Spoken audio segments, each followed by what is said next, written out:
여기에 하나 더 뜨거운 이슈가 생겼습니다. 정부와 여당이 형법상 배임죄를 폐지하기로 했습니다.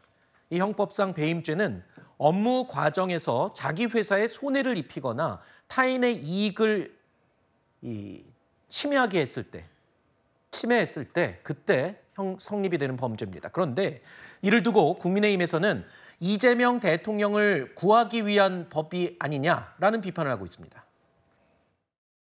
온갖 미사여구를 동원해서 배임죄를 건드리려고 하는데 결국은 이재명 구하기 그 목적밖에 없다. 마치 본인의 어떤 범죄 기록을 지우기 위해서 경찰과 검찰의 모든 기록을 불태우는 것과 뭐가 다르겠습니까? 국민의힘에서 비판하는 것은 정말 반대를 위한 반대고 언어 도단이고 적반하장이다. 상식적으로 범죄 행위에 대해서 그러니까 뭐 영악한 자의 어떤 부당한 이득을 보호해주는 그런 법을 만들 리가 있겠습니까? 말도 안 되는 소리죠. 그게 뭐 과연 상식적인 이야기가 아니잖아요. 그냥 뭐 정치 공세로 하는 이야기니까 못 들은 걸로 하겠습니다. 자, 그런데요. 국민의힘에서도 최근에 이 배임죄를 좀 완화하는 내용을 담은 법안을 발의를 했습니다.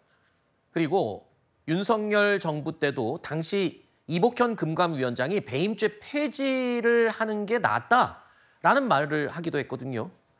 자, 민주당 말대로 반대를 위한 반대를 하는 건 아닌지 궁금합니다. 그렇죠. 지금 상법상 배임을 넘어서서 형법상 배임까지 모두 폐지를 하겠다라고 민주당이 이야기를 하고 있습니다. 그러면 지금 이재명 대통령이 받고 있는 재판 중에서 대장동 사건, 백현동 사건, 네. 그리고 법인카드, 경기도청 법인카드 유용 사건 이런 것들이 배임죄에 해당이 되는데 그것들이 이 규정들을 폐지를 했을 때는 모두 면소 판결이 나올 수가 있는 것이거든요. 면소가 뭔지 예, 설명을 그러니까 해주시죠. 재판을 더 이상 진행하지 않는다는 거죠. 왜냐하면 처벌 규정 자체가 없어졌기 때문입니다. 네. 그래서 지금 이재명 구하기가 아니냐라고 말씀을 드리는 겁니다. 국민의힘에서 그런데 과거에 이 배임죄와 관련해서 완화해야 된다라고 이야기를 했었던 것은 네. 재계에서 계속적으로 원했던 부분들은 맞습니다. 그리고 최근에 민주당 입장에서도 하는 이야기는 노란봉투법이라든지 이런 것들로 네. 법인들에 대해서 좀 옥죄는 모습들이 있으니까 그동안에 재계에서 원했었던 배임죄를 폐지하는 것을 고려하겠다라고 이야기를 하는 것인데 문제는 이것을 지금 뭐 완화하는 개정도 아니고 아예 폐지를 하면서 네. 언제까지 새로운 법안을 입안을 할 것인지 여기에 네. 대해서는 정해진 게 없다는 거예요. 그러면 극단적으로 보았을 때는 이재명 대통령에 대한 면소 판결 이후에 그때 새로운 법안을 입안할 수도 있는 것입니다. 네. 이런 형태로 하는 것은 지금 대통령이 마침 또 피고인이기 때문에 네. 많은 오해를 불러올 수 있다라고 말씀드리고 싶습니다.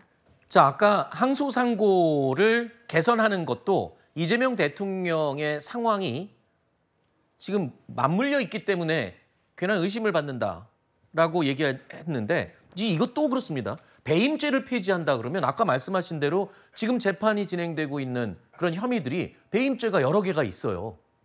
일단 국민의힘은 이런 걸 뭐 위인 설법이라고 주장을 하는데 오히려 저는 반문하고 싶은 게 위인 반법하고 있는 것 아니냐. 그러니까 이재명 대통령만 적용되면 무조건 좋은 법이라도 하면 안 된다. 이런 식으로 지금 공격을 하고 있는 거거든요. 아하. 배임죄 완화라고 말씀하셨습니다만 윤석열 정부 때 이복현 금감원장은 배임죄 폐지를 주장했죠. 네. 그러니까 지금 민주당이 하고 있는 것과 결을 같이 했고 국민의힘도 그때 반대 의견 낸 적 한 번도 없습니다. 그렇기 때문에 그럼 그때는 맞고 지금은 틀리다는 겁니까? 그러니까 뭔가 모든 기업에서 상당히 오랜 기간 네네. 동안 요구를 해왔고 왜냐하면 한국의 배임죄가 너무 포괄적이다. 기준 자체가 너무 추상적이다. 이런 것 때문에 차라리 폐지를 해주는 게 좋다라고 기업 측에서 요구를 해온 건데 이재명 대통령이 적용될 수 있다는 것 하나만으로 반대를 한다? 그러면 저는 국민의힘에게 물어보고 싶은 게 그럼 정경련 앞에 가서 그 얘기 해보십시오. 배임죄 폐지 우리 반대한다. 배임죄 있어야 된다. 당신들 배임죄로 처벌받아야 된다고 얘기할 수 자신이 있습니까? 본인들의 지지층인 이 기업들에 대해서 그런 말을 할 자신도 없으면서 네. 그냥 정치적 공세만 이어가고 있다는 말씀을 드리고 그리고 이재명 대통령 재판 중지되지 않습니다. 없어지지 않습니다. 아니 면소 판결 왜냐하면 대장동, 백현동 둘 다요. 네. 배임죄뿐만 아니라 여러 가지 복합적 죄가 아하. 혐의가 적용되어 있기 때문에 네. 배임죄와 관련돼서는 면소가 될 가능성이 있어도 다른 죄가 여전히 적용이 되어 있기 때문에 아하. 재판은 진행될 수밖에 없는 겁니다. 그러니까 이런 식으로 그거 하나 빠진다고 해서 뭔가 이재명 대표는 재판 없어진다라는 식으로 공포 마케팅을 과장 마케팅을 하고 있는 거거든요. 네, 이거 그럼 여쭤볼게요. 네. 강준혜 변호사님, 아까 그 말씀하실 때 배임죄가 폐지되면 지금 배임죄가 적용된 이재명 대통령의 재판은 면소 판결 가능성이 높다라고 말씀하셨는데 네. 지금 얘기 들어보면 배임죄 말고 다른 죄가 적용되기 때문에 면소가 안 된다고 말씀을 하시는데. 그게 아니라 이제 이재명 대통령이 재판을 여러 가지를 받고 있잖아요. 그러니까 네. 배임죄 사건에 있어서는 면소 판결이 나오겠지만 지금 다른 사건들, 뭐 네. 공직선거법 사건이라든지 그리고 위증교사 사건이라든지 이런 것들과는 별건이기 때문에 아하. 그것은 계속 재판이 진행된다라는 이야기를 하는 것입니다. 네, 알겠습니다.